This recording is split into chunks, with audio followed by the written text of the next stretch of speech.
Bonjour à tous, comment allez-vous? Vous allez bien par la grâce? Un petit coucou à nos amis des Antilles, Martinique, Guadeloupe, Guyane, La Réunion, les amis de la métropole, ainsi que tous ceux qui vont s'arrêter un instant. Enfin, je parle de tous ceux du monde entier qui vont s'arrêter un instant pour pouvoir regarder et écouter cette vidéo. Encore une fois, je tiens à remercier tous ceux qui regardent cette vidéo, tous ceux aussi qui like. Il n'y en a pas beaucoup, mais il y en a quand même qui like. Alors je vous remercie et ceux qui partagent, je vous remercie aussi. Voilà. Encore une fois, cela va me permettre d'être un petit peu plus visible si vous le voulez bien. Alors, on va quitter le domaine de la maladie, puisque avec le livre de Job, qui pour moi représente un pays, qui nous a renseigné sur une maladie, la dracunculose. Un verset justement que j'ai partagé la semaine dernière, mais qui pour moi a tout son sens dans cette maladie, parce que je vous rappelle que c'est une maladie, c'était du feu, ça brûlait. Et Job dit quoi? Dans Job 30, ma peau noircit et tombe, mes os brûlent et se dessèchent. Voilà. La vérité enrobée. Voilà. Je ne sais pas comment le dire. Des vérités sont dites, mais en parabole. Voilà, en parabole. Aujourd'hui, on va parler d'une pratique ancienne qui existait depuis très longtemps, parce qu'elle est aussi dans la parole écrite. Voilà, dans l'Ancien Testament. Une pratique orientale ou occidentale, ou les deux.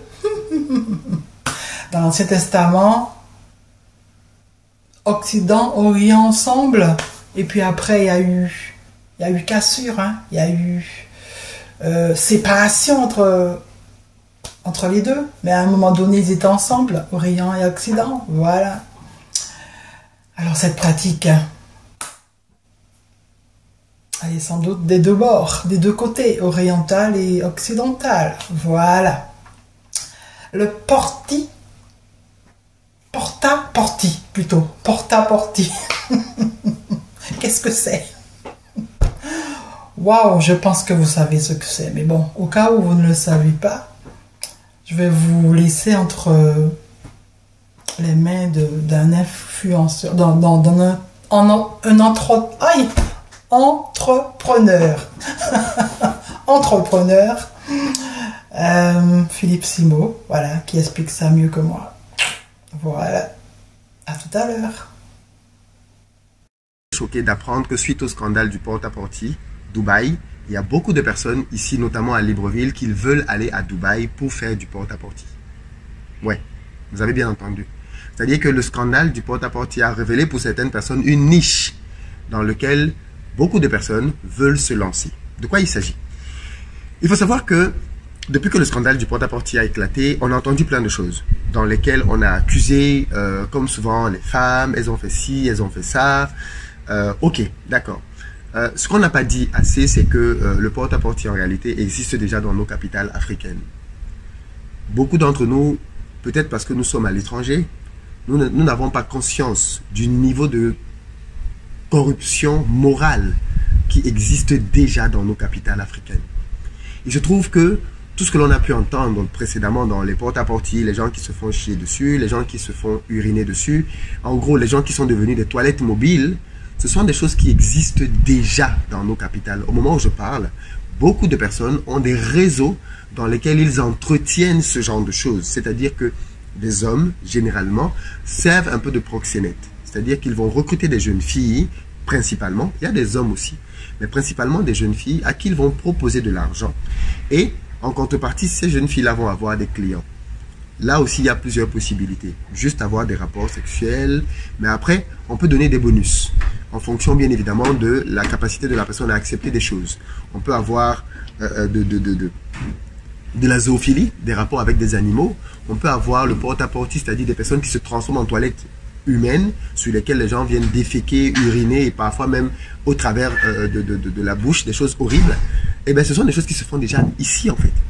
Et hier j'ai été très, très surpris quand je discutais donc avec des gens ici de découvrir en fait qu'avant que le scandale du porte-à-porte éclate, il y a de cela 3 semaines ici à Libreville, il y a eu un gros scandale justement dans lequel plusieurs personnes sont venues sur les réseaux pour dénoncer le fait que Libreville était devenu une sorte de Sodome et Gomorrhe, un endroit dans lequel il y avait énormément de choses qui étaient faites et dans lequel certains influenceurs même connus participaient.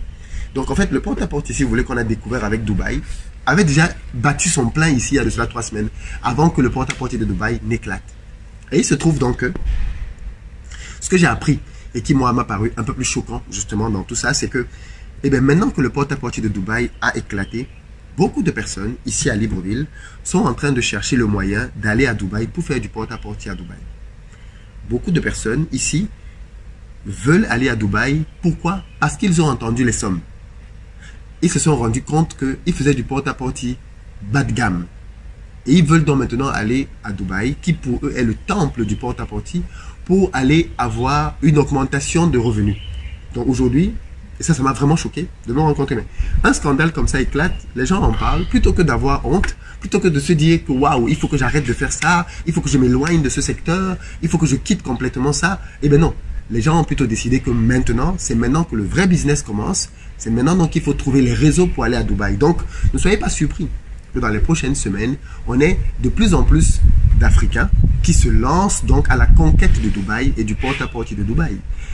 Comme quoi, on dit souvent que there is no bad buzz, there is no good buzz, there is just buzz. Il n'y a pas de bon buzz, il n'y a pas de mauvais buzz, il y a juste du buzz. Donc parler de porte-à-porte comme on l'a fait les précédentes semaines a juste permis en fait que Dubaï devienne une destination encore plus prisée pour certaines personnes en se disant yes, it is the place to be. C'est à Dubaï qu'il faut que j'aille parce que c'est là-bas que je vais pouvoir trouver les clients dont j'ai besoin. Ceci nous permet juste de constater, alors ce que je dis là bien évidemment pour Libreville, je le dis parce que j'ai discuté de ça ici hier, ça m'a beaucoup surpris, mais c'est la réalité à Douala, hein. C'est la même réalité à Abidjan. J'ai été très choqué quand j'ai commencé à aller à Abidjan en discutant avec une dame là-bas, qu'elle me dise que le petit nom de Babi, c'était Sodome et Gomorrhe. Je dis, mais pourquoi tu dis ça? Elle me dit, mais oui, parce qu'à Abidjan, tout le monde couche avec tout le monde. Des choses se font ici que tu n'imagines même pas dans ta tête. Et j'étais très surpris, en fait, parce que tu veux, quand tu as une image de quelque chose qui est très positif, parce que c'est un endroit où il y a beaucoup d'émulation, beaucoup d'activités, beaucoup de personnes qui viennent échanger, faire du business, c'est une plateforme, Abidjan, c'est une capitale vraiment dynamique, et bien tu n'imagines pas le côté sombre de la chose.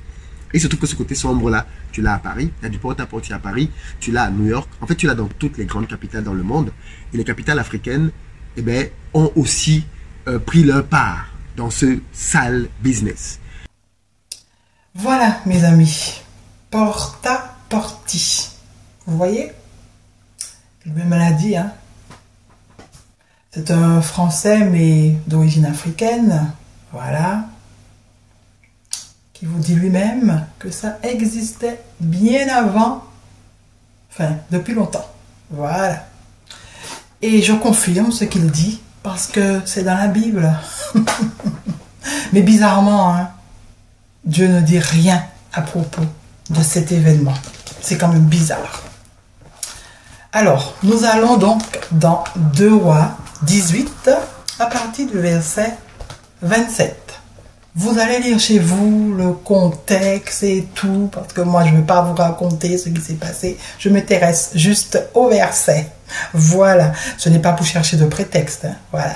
Que je ne veux pas vous raconter le contexte, mais je n'ai pas assez de temps. Voilà, j'ai beaucoup de choses à dire et je préfère aller à l'essentiel. Verset 27. Donc, Rabshakeh leur répondit, « Est-ce à ton maître et à toi que mon maître m'a envoyé dire ces paroles? N'est-ce pas à ces hommes assis sur la muraille pour manger leur excrément et pour boire leur urine avec vous? » C'est quand même bizarre, hein? Là, on parle d'hommes, hein? Mais bon, comme vous le savez, on parle des hommes qui mangent excréments et boivent leur urine avec d'autres, d'accord? Mais bon, comme vous le savez, dans l'Ancien Testament, la femme n'a pas vraiment sa place. Alors, on nomme pas vraiment les femmes, c'est pas essentiel. L'essentiel, c'est les hommes, parce que c'est C'est un système où c'est l'homme qui a le pouvoir. Voilà. Et on nomme ce système patriarcal. Exactement. Alors, là, on voit bien que cette pratique existe. Il y avait des hommes qui mangeaient leurs excréments et boire aussi leur urine avec d'autres. Voilà, il y a une pratique qui se faisait bien avant qu'on en parle. C'est pas quelque chose de nouveau. Voilà. Mais ce qui est bizarre, c'est que voilà, Dieu ne dit rien à propos de cette pratique. Il n'y a pas de, comment je veux dire ça, de punition. Il n'y a rien. C'est quand même bizarre, ça passe là comme ça, comme une crème. Et puis, bon, il n'y a rien à dire sur cette pratique. C'est quand même bizarre. Rien n'est dit, juste ça, et puis c'est tout. Par contre, on a un renvoi dans Lamentation 4, verset 5. On y va. Alors, Lamentation 4, verset 5. Ceux qui se nourrissent de mets délicats. On ne dit pas quels sont ces mets délicats, mais bon, comme c'est le renvoi. Alors les mets délicats là, c'est quoi? Les excréments et les urines, d'accord? Périssent dans les rues.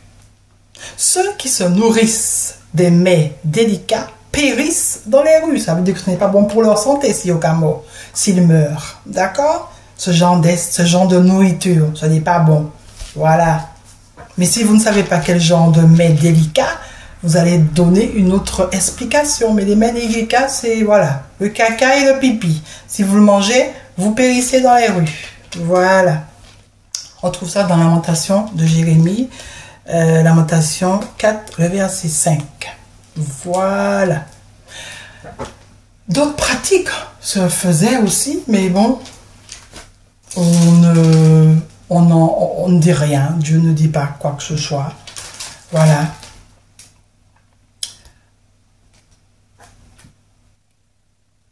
Des gens qui mangent leurs enfants. Ça existait aussi, mes amis. Voilà, au verset 10 de Lamentation 4. Les femmes, malgré leur tendresse, font cuire leurs enfants. C'est horrible, hein, malgré la tendresse. Parce que peut-être que c'était la famine, voilà. Font cuire leurs enfants et leur servent de nourriture. Ils leur servent de nourriture. Voilà, c'est une pratique. Et là, c'est encore pire, cette pratique. C'est une punition de Dieu. On va dans Ézéchiel. On va dans Ézéchiel 5. Et on va lire justement pourquoi ils arrivent à manger leurs enfants. À se manger entre eux, en fait. Ézéchiel 5, à partir du verset 5. Ainsi parle le Seigneur, l'Éternel. C'est là, cette Jérusalem, que j'avais placée au milieu des nations et des pays d'alentour. Elle a violé mes lois et mes ordonnances. Et s'est rendue coupable, et s'est rendue plus coupable que les nations et les pays d'alentour. Car elle a méprisé mes lois. Elle n'a pas suivi mes ordonnances. C'est pourquoi ainsi parle le Seigneur l'Éternel. Parce que vous avez été plus rebelles que les nations qui vous entourent. Waouh! Parce que vous n'avez pas suivi mes ordonnances et pratiqué mes lois. Et que vous n'avez pas agi selon les lois des nations qui vous entourent. À cause de cela, ainsi parle le Seigneur l'Éternel. Voici, j'en veux à toi, et j'exécuterai au milieu de toi mes jugements, sous les yeux des nations. À cause de toutes les abominations, je te ferai ce que je n'ai jamais encore fait, ce que je ne ferai jamais. C'est quand même bizarre. C'est pourquoi des pères, ce qu'il ne fera jamais, peut-être manger ses enfants. C'est pourquoi des pères mangeront leurs enfants au milieu de toi, et des enfants mangeront leur père. Alors, parce que la nation élue d'après ce que la Bible nous dit, hein, ok, la nation élue n'a pas obéi. La punition, c'est que père mange enfant et enfant mange père. On dira tout à l'heure, les croyants vont dire tout à l'heure, c'est une image, c'est une parabole. C'est une image, c'est une parabole. Ouais. Mais là, c'est des choses qui existent vraiment. C'est des choses qui existent vraiment. Il y a des gens qui mangent leur propre enfant. Est-ce que c'est pas une punition de Dieu? Parce qu'ils n'ont pas obéi. Puisque c'est ça, hein? C'est Dieu qui fait ça. Hein? La punition qu'il donne à ce peuple, c'est de manger. Qui se mangent entre eux. C'est quoi ça? Qui est ce Dieu, encore une fois? Qui est ce l'Éternel? Il ne dit rien par rapport au fait que des gens mangeaient leur excrément et buvaient leur urine. Mais cette pratique-là, je ne sais pas, puisqu'on ne donne pas beaucoup de détails. On dit juste ça, mais on ne dit pas comment ça se passe. Et comme vous l'avez vu dans la petite partie du documentaire que je vous ai montré sur cet entrepreneur, comment cela se passe? C'est des proxénètes qui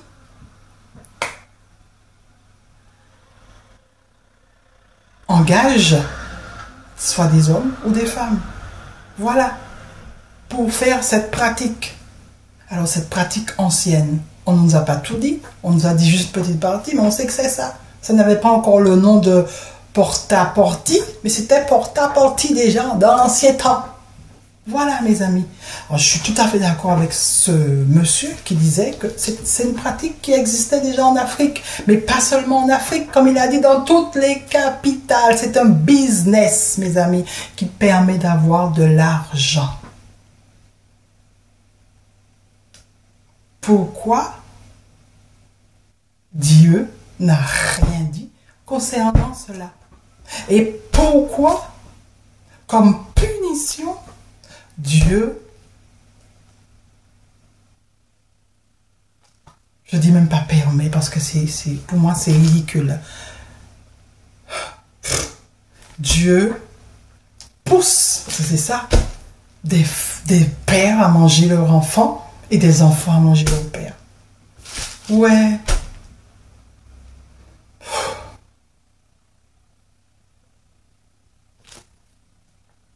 Je comprends pas.